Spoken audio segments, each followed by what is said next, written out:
Good morning. I'm going to cover up this beautiful centerpiece. I'm sorry, aren't they gorgeous? Yes. I love them, love them. Okay, so kindness, considerate, thoughtful.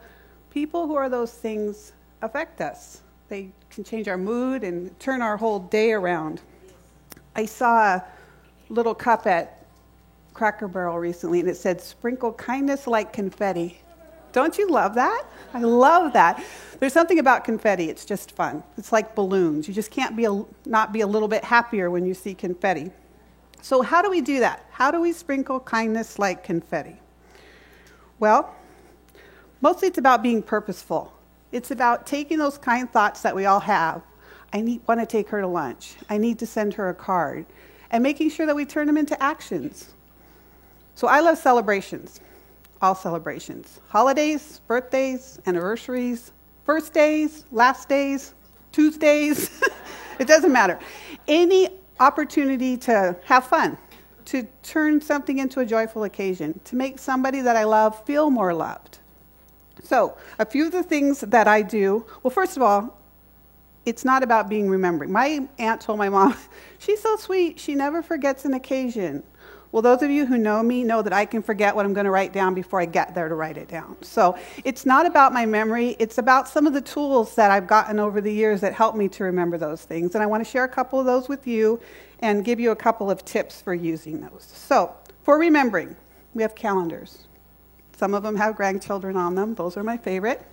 If you have those people in your world, these are very thoughtful gifts. Take those pictures and turn them into calendars or cups or something like that. But my problem with the paper calendar when I used it was that sometimes I wouldn't turn the page until it was that month, which meant that anybody right here got remembered late. So my tip for you for that is to write down things that are those first few days in the bottom corner of the month before. Just a little note for yourself. It's usually a blank square, but even if it's not, you can use it. So that way, when you turn the page, you've got everybody covered by the time that you get there. Now, because I get to use an electronic calendar now, I don't have that problem. So I'm very blessed. Because when you create an event in your electronic calendar, whether it's Outlook or Google or Yahoo, you make it a recurring event. It's called recurring in Outlook. It's called repeat, I think, in Google or Yahoo. But it's an option under events. When you create Cheryl's birthday, you can just tell it to repeat every year on that date. So that's a wonderful tool for doing that. Also, you can put a reminder in. And instead of 15 minutes or 30 minutes like I do for an appointment or a meeting, I make it a week.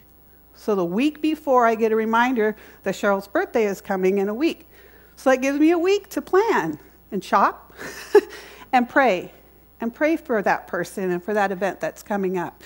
It gives you an opportunity to come alongside the Lord because He's going to do things that we can't do on our most thoughtful day. So that week of planning is a great thing. Tip for that reminder is I make it at a certain time of day. I use 8 a.m. because I'm always up, but it doesn't matter. But when I made it an all-day event, which it is, I got the reminder at midnight a week before, which I was not a big fan of. So my encouragement to you is to make it at a certain time of day, and it'll still recur, but you'll get the reminder at that time of day instead of in the middle of the night.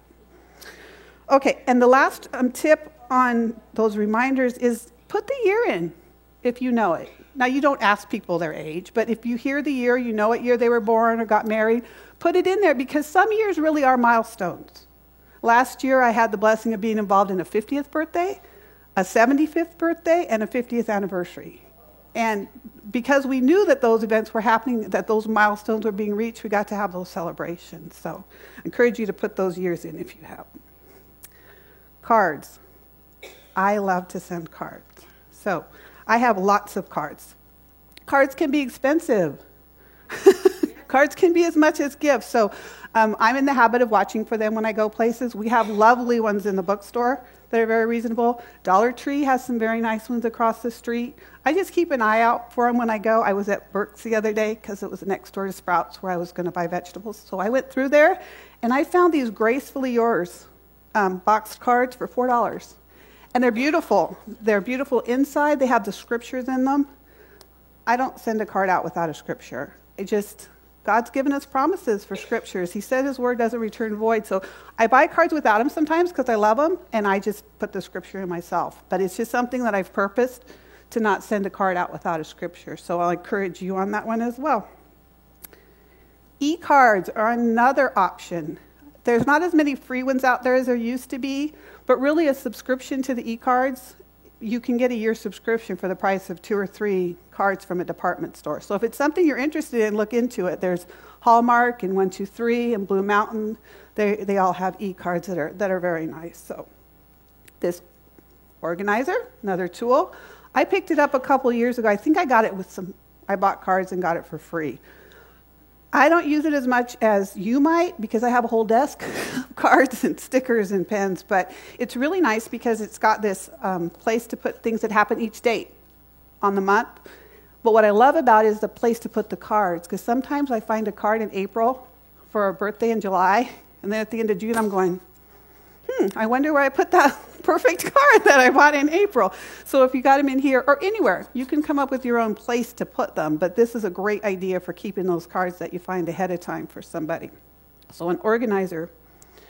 Now, I think cards make gifts. I think they're equal to a gift. If you put a sweet handwritten note in it that says, how much that person means to you and what you're praying for them in the coming year, you put a stamp on it and put it in their mailbox, we just don't get very many of those anymore. And I think it's a really sweet thing to do. But it means you have to have their address. So you got to collect those. I like to keep them in my Google account, on my Google, as a contact, because that way if something's happening at their house, it'll tell me when I'm getting ready to go there. It's going to take you 15 minutes or, something's going on this street. But I also like the old paper versions too. So I have this very messy now address sheet because at the beginning of the year I redo it, but along the way I cross off things that change. And then at Christmas I collect the cards for addresses I don't have or people whose address have changed from what I have. And then in January or February or March, I redo my address list for the coming year so that I've got that there, and I keep it in my desk. Colored paper's nice because if it gets shifted down, you can see it. Cardstock's nice because it holds up a little better. I use it quite a bit, and so does my husband. So that printed address. And if you have it in an Excel, you can use it in MailMerge to make your labels for your Christmas cards and things like that. So it's really helpful for that as well. So other things I send cards for, spiritual birthdays. I have a dear friend in California who gets a born-again birthday card every year from me because the Lord just used her mightily in my life. She just taught me a lot about what love looks like. And so her spiritual birthday is important to her and she's important to me, and I send her a card. And I had another friend one year, she told me, Saturday's my half birthday. And I thought, how fun is that? There's a whole nother world of opportunities. So not as a burden to you, but how blessed might someone be to get a birthday card from you, like halfway around the calendar from when they're expecting one? It's just fun. Okay. And finally, gifts. I love to give gifts. I love everything about them. God, it said yesterday in our Through the Word, in James 1:17, every good and perfect gift is from above. It comes down from the Father of lights. But he lets us deliver them sometimes, and that's pretty special. So I try to keep my eyes and my ears open for things. I had a friend who told me about a verse God had given her that was really powerful for the season that she was walking through it. A few weeks later, I'm walking through Ross, and there's this canvas wall hanging with that verse on it. And it was like $8. I'm like, God sent it to her, but he let me deliver it. I was super excited. I mean, I got a bigger gift out of finding it and giving it to her than she got out of giving it. But it's just because she shared with me, and I just kept my eyes and ears open. Another friend last year told me she was going to twirl. How fun is that? So I was like, yes, I'm going to encourage this. I'm going to do this. So when her birthday rolled around, so trying to figure out where I put it, I found this book, Devotions by Patsy Clairmont, called Twirl. And I went and got a pinwheel. And I got a couple of other things, but it just told her, I love you. I think that's a great thing, and I want to encourage you in that. And she's kept those things, and she let me borrow them back today. So, again, it's about being purposeful. It's about listening with your heart and your ears, and for most of us, writing things down. But if you're like me and you like to shop, then the Lord will show you those things. If you bake, maybe it's cookies. Keeping those ingredients for that go-to recipe on hand. For me, it's keeping dollar store bags and ribbons and tissue paper on hand. I've got a little place for all of those so that when that gift comes along, it's not a burden to go all over town and find all of those things. I've just got a way to present them to those people. The dollar store, do you love it? Yeah. I mean, so it's not the dollar store. This one is, it is the dollar store. 99 cents only. It's not anymore. Just saying.